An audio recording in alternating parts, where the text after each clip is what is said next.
Peuple congolais, une question mérite d'être posée.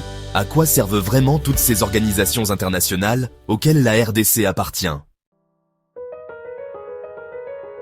La souveraineté d'un État, c'est son pouvoir de décider librement de son avenir.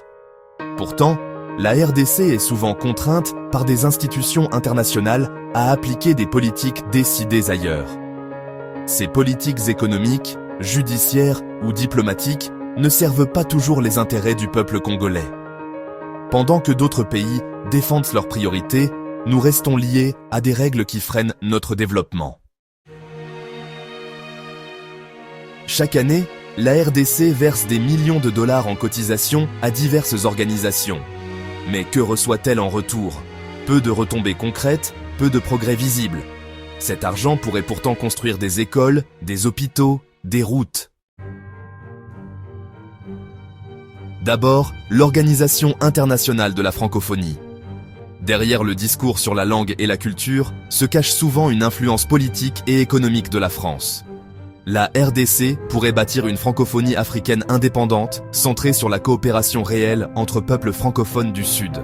Ensuite, le FMI et la Banque mondiale. Leurs prêts sont toujours accompagnés de conditions qui appauvrissent le pays. Privatisation, austérité, dépendance.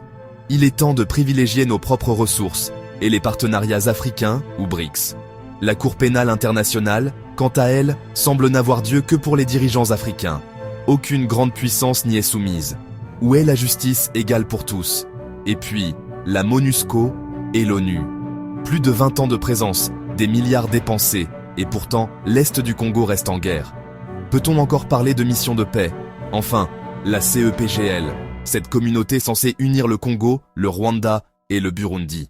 Comment parler d'intégration régionale avec ceux qui déstabilisent notre pays? Il ne s'agit pas de se fermer au monde, mais de redéfinir nos priorités.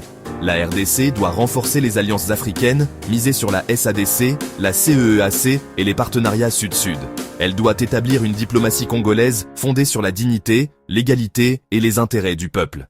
Se retirer des structures qui ne respectent pas notre souveraineté et investir ses fonds dans notre développement interne. Le Congo n'a pas besoin de maîtres, mais de partenaires. Le monde respectera notre voix lorsque nous oserons dire non. Le moment est venu de choisir la souveraineté, la dignité et l'indépendance véritable. Car un peuple qui dépend toujours des autres ne sera jamais libre.